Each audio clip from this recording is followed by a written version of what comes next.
আসসালামু আলাইকুম, welcome back to my channel লিপি কুকিং রেসিপিতে সবাইকে স্বাগতম জানিয়ে শুরু করছি আজকে রেসিপি। আজ আমি আপনাদের তৈরি করে দেখাবো কলিজা ভুনা। তো আমি এভাবে কলিজা ভুনা করলে কলিজার কোনো গন্ধ লাগবে না আর কালারটাও ঠিক থাকবে।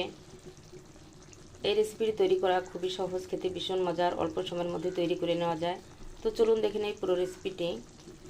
কলিজা ভুনা, তো আমি যেভাবে কলিজা ভুনি এভাবে কলিজা ভুনা করলে গন্ধ লাগবে না। অনেক সময় কলিজা ভুনা করলে গন্ধ লাগে। তো চলুন দেখে নেই পুরো রেসিপিটি। এখানে আমি কলিজাটাকে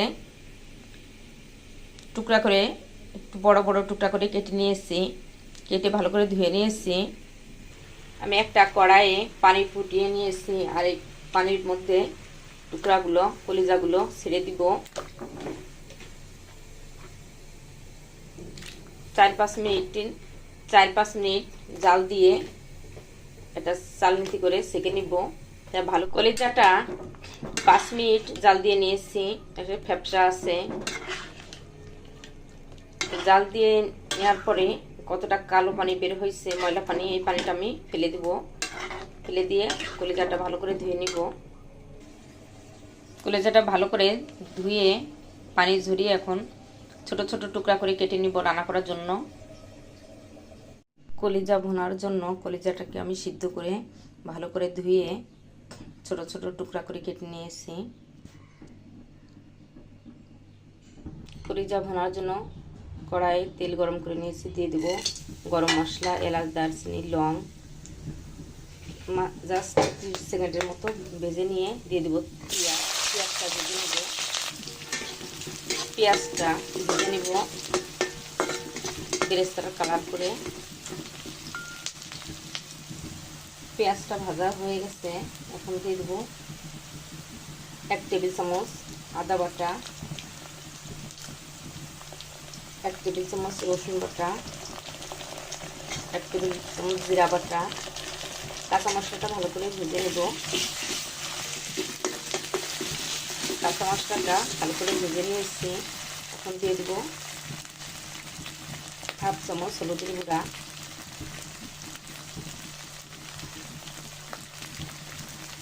1 চামচ শুকনো মরিচের গুঁড়া,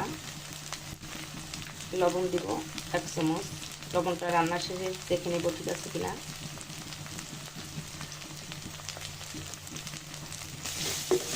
সবকিছু দিয়ে ভালো করে নাড়াচাড়া দিয়ে মিশিয়ে নেব। এখন কষানোর জন্য দিয়ে দেবো সামান্য পানি। ভালো করে কষিয়ে নেব, ভালো করে কষিয়ে নেব। মশলাটা ভালো করে কষিয়ে নিয়েছে, এর উপর দিয়ে তেল ভেসে উঠছে। এখন দেবো কলিজাগুলো দিয়ে ভালো করে নাড়াচাড়া দিয়ে কষিয়ে নেব মশলার সাথে। ভালো করে মশলার সাথে কষিয়ে নিয়েছি, এখন দিয়ে দেবো সিদ্ধ হওয়ার জন্য পানি। আর কলিজাটা আমার যেহেতু সিদ্ধ করা আছে, এজন্য বেশি সিদ্ধ করা লাগবে না। তো আমি সিদ্ধ যতটুকু হয় ততটুকু পানি দিয়ে দিব সিদ্ধ করার জন্য। সিদ্ধ করার জন্য যতটুকু পানি লাগে পানি দিয়ে দিব। পানি দিয়ে একটা ঢাকনা দিয়ে ঢেকে দিব। একটা ঢাকনা দিয়ে ঢেকে দিব সিদ্ধ হওয়ার জন্য। তারপরে দেখাবো কলিজা ভুনাটা কেমন হয়েছে। ঢাকনাটা তুলে দেখাবো কলিজা ভুনাটা সিদ্ধ হয়ে গেছে আর পানিটাও টেনে গেছে। কলিজা ভুনাটাও হয়ে গেছে।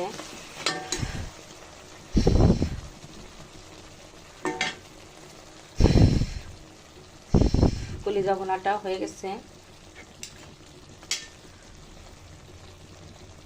ফ্লেভারের জন্য দিয়ে দিব কয়েকটা কাঁচামরিচ, দিয়ে দিব 1 চামচ ভাজা জিরার গুঁড়া, 1/2 চামচ গরম মশলার গুঁড়া দিয়ে নাড়াচাড়া দিয়ে নামিয়ে নিব।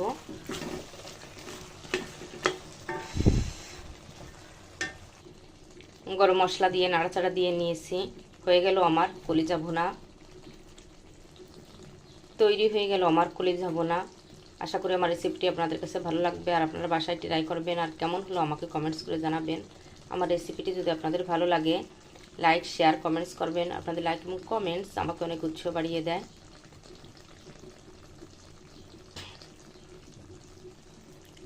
আমার চ্যানেলটি যদি সাবস্ক্রাইব না করে থাকেন এখনই করে ফেলুন।